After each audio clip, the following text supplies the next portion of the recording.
Howdy. Well, this is not exactly showing off a gun, but it is showing off something. You know me. And if you don't, well, I'm one who just happens to love guns. And since I first got into this, I'd say back about my teenage years, which was in the early 1970s. Let me fix this. This thing is tilted like a drunken sailor. Let me see. I don't know if I fixed it or not. Does that look better? I hope that looks better. Anyway, I couldn't get a gun when I was about 16, though I had shot a few that my granddad had given me and an uncle and stuff. But Dad had some very strict rules on such things. But books on the subject, I could get books on anything. I mean, even if I decided I wanted nudie pictures, hey, that's information, and my dad was more than happy to provide. But books on guns, that was just mechanics, and he was very much into showing stuff like that. This is more my younger years, and some of these are like arty books. So, but these all range from about the 1970s. This is called Weapons: An Illustrated History, and this takes it from a spear and the atlatl through swords and handguns to modern artillery. It's a fascinating art book. This one, as I think it was a reprint from the 1950s, and it's basically how things work. And it has everything from every kind of machine gun you can imagine from the World Wars to pistols, rifles, submachine guns, everything is in here. How they work, disassembly, stuff like that. Now, this one here is sort of it says that it's a complete book inside, but it isn't. It's just, sort of an overview sort of thing. And it's got a lot of information and a lot of interesting information, as does this one, Infantry Weapons of the World. And is it this one or this? Oh, this one here. Let me back up a little bit. Ian Hogg is one of the writers of this. He's not at all related to David Hogg.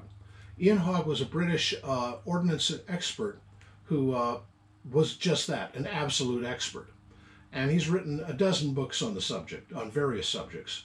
And if you find anything with Ian Hogg on the title, go ahead and read it. It's going to be absolute good information that you really would like to read.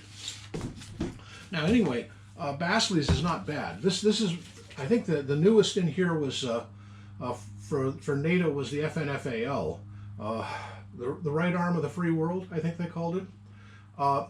The number 2 one was the Heckler & Koch G3. Those two rifles were the major rifle used in the Cold War.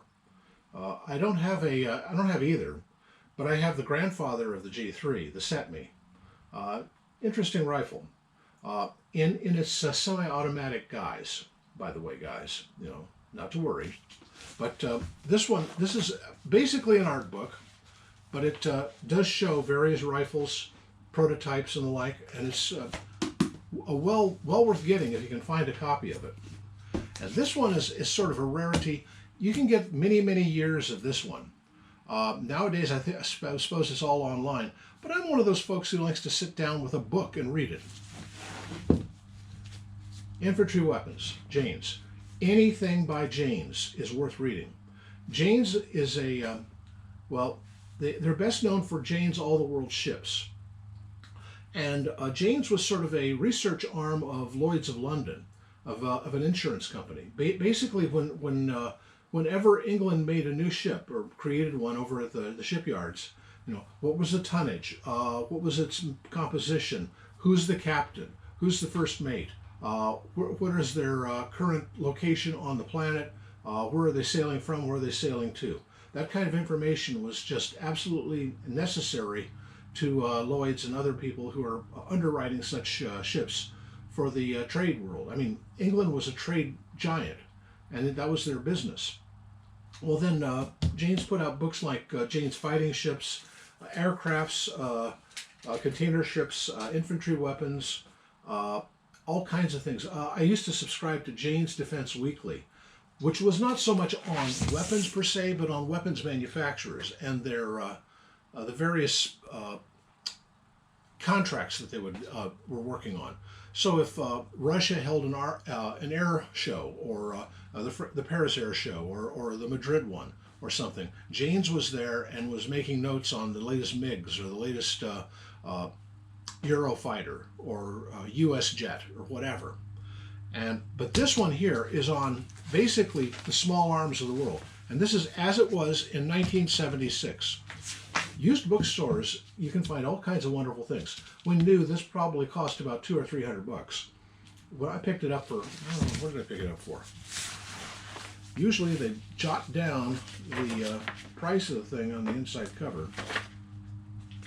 Now this was $72.50 when it was new. $72.50 in 1976 dollars. So I bought it for about 20 bucks, as I recall. But this has everything you ever wanted to know about every small arm that was in use in 1976, all over the world. And that means pistols, submachine guns, or rifles, and grenade launchers. So Jane's is an invaluable resource if you are really interested in geopolitics, if nothing else. But anyway, I'm just saying that books are your friend. And when it comes to ordnance, much of what is on the internet is either incorrect, invalid, wrong, or just it's not available. If you really want to know about the pistols of the warlords of China before the rise of communism, Ian McCollum wrote the book on it. And you're not going to find this information anywhere online.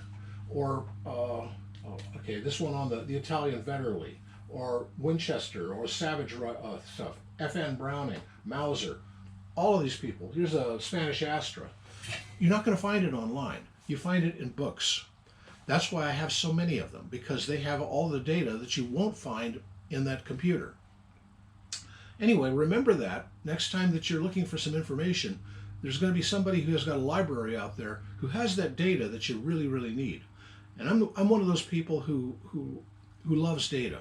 I just love data. You know, I want to know what the serial number on some obscure gun that no one has ever heard of. I can find a book that has a listing for it. That's why I got this book on the Astra. I've got an Astra up there, Model 400. I wanted to know where it was made and when it was made. Well, it was made in 1923, or at least it was assigned to the Army in 1923. I found the serial number for it right here. And found out a whole bunch about it. Still doesn't make it shoot any better, but so it goes. Anyway, that's my thing for the day. Happy trails.